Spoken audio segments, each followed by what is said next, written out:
36 மணி நேரத்திற்குள் India surgical strike தாக்குதல் நடத்தலாம் என நம்பகமான உளவுத்துறை தகவல் கிடைத்துள்ளதாக பாகிஸ்தான் அமைச்சர் அட்டாயுல்லா தரார் தெரிவித்துள்ளார். பிராந்தியத்தில் ஏதேனும் கடுமையான விளைவுகள் ஏற்பட்டால் அதற்கு இந்தியா பொறுப்பேற்க வேண்டும் என்றும் கூறியுள்ளார். எல்லையில் பாகிஸ்தான் ராணுவம் 6வது நாளாக துப்பாக்கிச் சூடு இந்திய வீரர்கள் பதிலடி கொடுத்து வருகின்றனர். இந்தியா பாகிஸ்தான் விவகாரத்தை நாங்கள் உன்னிப்பாக கவனித்து வருகிறோம். வெளியுறவுத்துறை மட்டுமின்றி பல்வேறு அளவுகளிலும் இரு நாட்டு அரசுகளிடம் பேச உள்ளோம் என அமெரிக்க அரசின் செய்தி தொடர்பாளர் டாமி ப்ரூஸ் கூறினார்.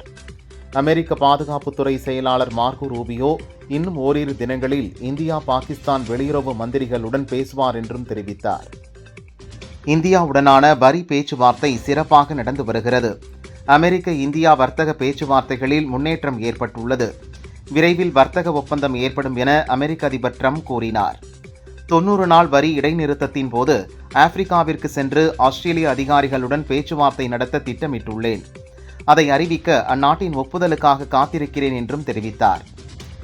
கொல்கத்தாவின் பால்பட்டி மச்சுவா அருகே உள்ள ஒரு ஹோட்டலில் திடீரென தீ விபத்து ஏற்பட்டது. தீயணைப்பு வீரர்கள் பல மணி நேரம் போராடி தீயை அணைத்தனர். இந்த தீ விபத்தில் 14 பேர் உடல் கருகி பலியானார்கள். இதில் கரூர் மாவட்டத்தை சேர்ந்த தொழிலதிபர் பிரபு, குழந்தைகள் என 3 பேரும் அடங்குவர். கொல்கத்தாவில் நிகழ்ந்த தீ விபத்தில் 3 தமிழர்கள் உட்பட பலர் உயிரிழந்த செய்தி மிகுந்த வேதனை அளிப்பதாக அதிமுக பொதுச் செயலாளர் பழனிசாமி கூறியுள்ளார். பலியானவர்களின் குடும்பங்களுக்கு ஆழ்ந்த இரங்கலையும் வருத்தங்களையும் தெரிவித்துக் கொள்கிறேன். படுகாயமடைந்தோர் விரைவில் குணமடைய இறைவனை பிரார்த்திப்பதாகவும் தெரிவித்துள்ளார். ஆந்திர மாநிலம் விசாகப்பட்டினத்தில் உள்ள சிம்மாச்சலம் அப்பன்னசாமி கோயிலில் வருடாந்திர சந்தன உற்சவ விழா நடந்தது. மூலவர் வராகலட்சுமி நரசிம்மசாமி ஆண்டில் ஒருமுறை மட்டும் சந்தன காப்பு அலங்காரம் இல்லாமல் நிஜரூப தரிசனத்தில் காட்சியளிப்பார். இதனை காண ஏராளமான பக்தர்கள் கோயிலில் குவிந்தனர். அந்த சமயத்தில் பெய்த கனமழை காரணமாக கோயில் சுற்றுச்சுவர் இடிந்து விழுந்ததில் 9 பக்தர்கள் பலியானார்கள்.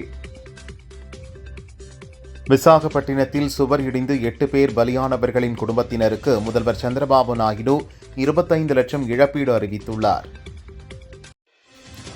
அட்சய திருதியை நாளான இன்று தங்கம் விலை உயரும் என எதிர்பார்க்கப்பட்டது.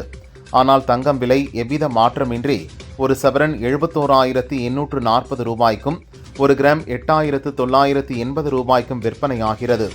வெள்ளி விலையும் எவ்வித மாற்றமின்றி 1 கிராம் வெள்ளி 111 ரூபாய்க்கு விற்பனை செய்யப்படுகிறது. அட்சய திருதியை தினத்தை ஒட்டி பிரதமர் மோடி நாட்டு மக்களுக்கு வாழ்த்துக்களை தெரிவித்துள்ளார். அட்சய திருதியை தினம் அனைவர் வாழ்விலும் வெற்றி, செழிப்பு, மகிழ்ச்சியை கொண்டு வரட்டும். இந்த தினம் வளர்ந்த இந்தியாவின் உறுதிப்பாட்டிற்கு புதிய பலத்தை அளிக்கட்டும் என மோடி தெரிவித்துள்ளார். கூட்டணிக்கு விஜய் கட்சியை இழுக்க அதிமுகவும் பாரதிய ஜனதாவும் தீவிர முயற்சியில் இறங்கியுள்ளன. அமித்ஷா யோசனைப்படி விஜய்க்கு நெருக்கமான ஆடிட்டரிடம் பழனிசாமி ஆதரவு தொழிலதிபர் பேச்சு நடத்திய தகவல் வெளியாகியுள்ளது. டெல்லி சென்ற தமிழக பாரதிய ஜனதா தலைவர் நயினார் நாகேந்திரன் பிரதமர் மோடியை சந்தித்து பேசினார். பிரதமருக்கு ஜல்லிக்கட்டு காளையை அடக்கும் வீரர் போன்ற நினைவு பரிசை வழங்கினார். பிரதமர் மோடியை நேரில் சந்தித்து பேசியது பெரிய மரியாதை மற்றும் பாக்கியம். அவரது ஒவ்வொரு வார்த்தை மற்றும் அசைவுகளில் இருந்து தமிழக மக்கள் மீதான அவருடைய அளப்பரிய அன்பை உணர்ந்தேன் என நயினார் நாகேந்திரன் நெகிழ்ச்சியுடன் கூறியுள்ளார்.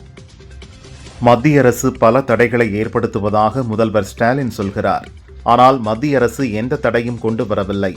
மாநில அரசுதான் மின்தடையை ஏற்படுத்திக் கொண்டிருக்கிறது என பாரதிய ஜனதா மூத்த தலைவர் தமிழிசை சொன்னார். முதலில் பகலில் ஓடிக்கொண்டிருந்த அணில் தற்போது இரவிலும் ஓடுகிறதா? இரவில் ஓடும் அணிலை கண்டுபிடித்து மின்தடையை சரி செய்ய வேண்டும் என்றும் தெரிவித்தார். கோவையில் நடந்த வாக்குச்சாவடி முகவர்களின் கருத்தரங்கில் கலந்து கொள்ள வந்த என்னை உங்கள் அளவு கடந்த அன்பால் நனைய வைத்தீர்கள். I love you Kovai and Kongu தங்கம்ஸ் என தாவேக தலைவர் விஜய் நெகிழ்ச்சியுடன் கூறியுள்ளார். அன்பை காட்டும் உங்களுக்கும் மக்களுக்கும் உண்மையான மக்களாட்சியையும் உண்மையான ஜனநாயக அதிகாரத்தையும் மீட்டுத் தருவதுதான் நாம் காட்டும் அன்பு காணிக்கையாக இருக்கும். 2026 சட்டசபை தேர்தல் வெற்றியால் இதை நிச்சயம் நிறைவேற்றி காட்டுவோம் என்றும் தெரிவித்துள்ளார். டாஸ்மாக் நிறுவனத்தில் நடந்த ஊழல் தொடர்பாக மதுபானங்கள் விநியோகம் செய்யும் கோவை நரசிம்மநாயக்கன் பாளையத்தில் செயல்படும் சிவா டிஸ்டிலரிஸ் நிறுவனத்தின் நிர்வாகிகளுக்கு அமலாக்கத்துறை அதிகாரிகள் சம்மன் அனுப்பி விசாரித்தனர். இதன் தொடர்ச்சியாக எம்ஜிஎம் மற்றும் கால்ஸ் மதுபான நிறுவனங்களுக்கும் அமலாக்கத்துறை அதிகாரிகள் சம்மன் அனுப்பியுள்ளனர். சென்னை ஹைகோர்ட் மற்றும் அதன் மதுரை கிளைக்கு மே 1 முதல் ஜூன் 1 வரை கோடை விடுமுறை அறிவிக்கப்பட்டுள்ளது. இந்த காலகட்டத்தில் ஒவ்வொரு வாரமும் திங்கள் மற்றும் செவ்வாய்க்கிழமைகளில் மனு தாக்கல் செய்யலாம் என்று அறிவிக்கப்பட்டுள்ளது.